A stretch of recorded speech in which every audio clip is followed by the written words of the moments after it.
Would it be a fair assumption that you, I mean, as the song says, Drowned World, that you have traded fame for love? Well, that song is really kind of a reflection, looking back at my past and sort of the, you know, the path that my career took, and to a certain extent, when you become famous, if, you know, you do trade one kind of love for another kind of love. You trade universal love or approval from the masses for intimacy with maybe one person. Did you know you were kind of making that trade at the time? No, I didn't. Or was it not till after? No, it was very, you know.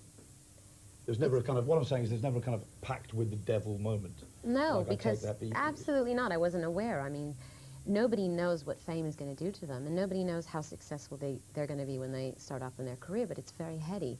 And so it's a very heady thing to, like, hear, like, hundreds and hundreds of people standing outside your hotel room window chanting your name, or entertaining 100,000 people in a soccer stadium and feeling the you know, the intense feelings that they have. I can understand how the soccer stadium experience would be good, but I find that the chanting outside No, your hotel... it's irritating. It's irritating, but the thing is, you're kind of...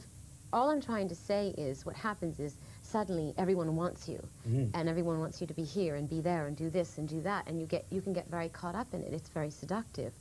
But in order to do that, you end up sacrificing time with, you know, perhaps a relationship or a one-on-one situation, or even nurturing your friendships.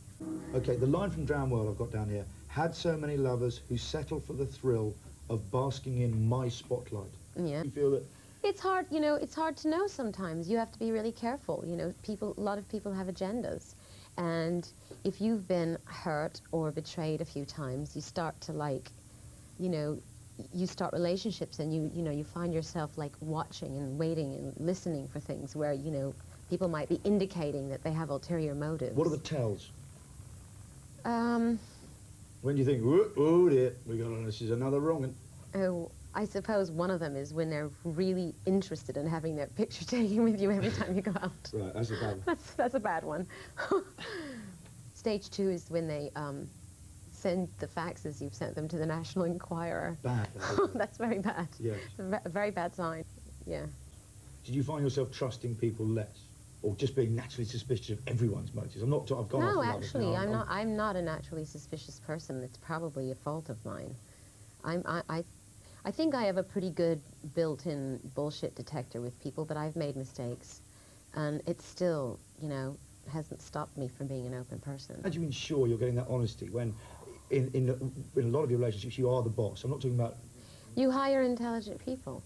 Intelligent people aren't going to bullshit you, and you hire confident people, because the people that lie to you are the people who are afraid they're going to lose their job if they tell you the truth, and then there wouldn't be another job. Now, an intelligent, talented, confident person would say, well, if telling the truth gets me fired, then that's too bad, and I can get another job. Do you know what I mean? Yeah. So. There's more. I would think it was their fear of, say, if I say that, she's just going to go mad. I can't tell her that, she's just going to go mad. Well, listen, I hear lots of dissension from people that work for me, and so you do have that around you? Absolutely. You know, people tell me, you know, that doesn't look good on you, or, you know, you should do that vocal again, it wasn't right, it wasn't good enough, you can do better than that. Yeah, and I want that. If everyone was always sitting around going, yeah, that's great, I would... Okay. When most people turn 40, they start going to the gym. When you turned 40, you stopped going to the gym. Well, right around the time I had the baby. I worked out until the last day, the day I gave birth, I was working out in a gym. Desperate to push that baby out. Okay. And then after I had the baby, I never worked out again. Okay. Do you think you go back to the gym, or do you now see it as quite a boring place? No, huge waste of time. Do you see all that time jogging and gymming as a real... Huge waste of time. Oh God, I've never done any. You haven't? No, never. You should do yoga, though. Do you think it's all right? It's excellent for suppleness, toning not only your body, but your internal organs. And yoga will keep your body healthy and lithe and youthful till you're 80. With the death of Diana, you're the most famous woman in the world, I would say. Arguably. What about Hillary Clinton? Yeah, okay. One of the most famous women in the world. Okay. How did obviously you've been pursued by the press, she was pursued by the press, some would say driven to her death by the press. How did you feel about her death? And well, I thought it was a tragic waste of a life. I mean, and the way that it happened was so awful, and interesting, sort of poetic way to die. Certainly in her case, when you saw that she was so hounded by the press and seemingly so unequipped to deal with it. You know what I mean? So it does sort of seem like they killed her. Obviously, that's not exactly what happened. But how did I feel? I was devastated, like everyone. obviously, last year's been interesting because of the death of Diana, and also we had Monica Lewinsky.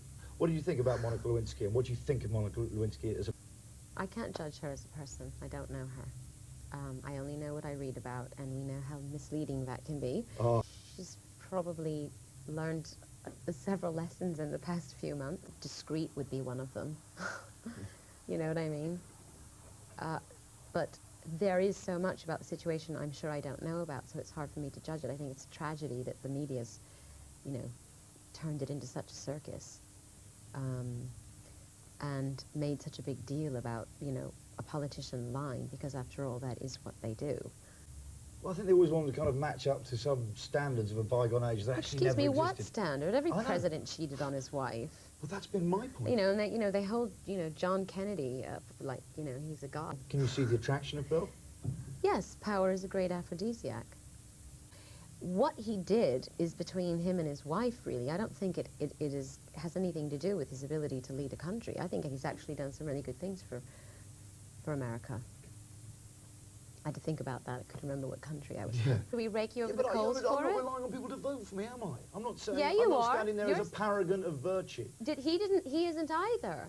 Why does a president have to be, you know, morally perfect and pure? No. Well, let's vote in Charles Manson. Well, excuse me, but no human being on this earth is perfect, okay? He made a mistake. So what?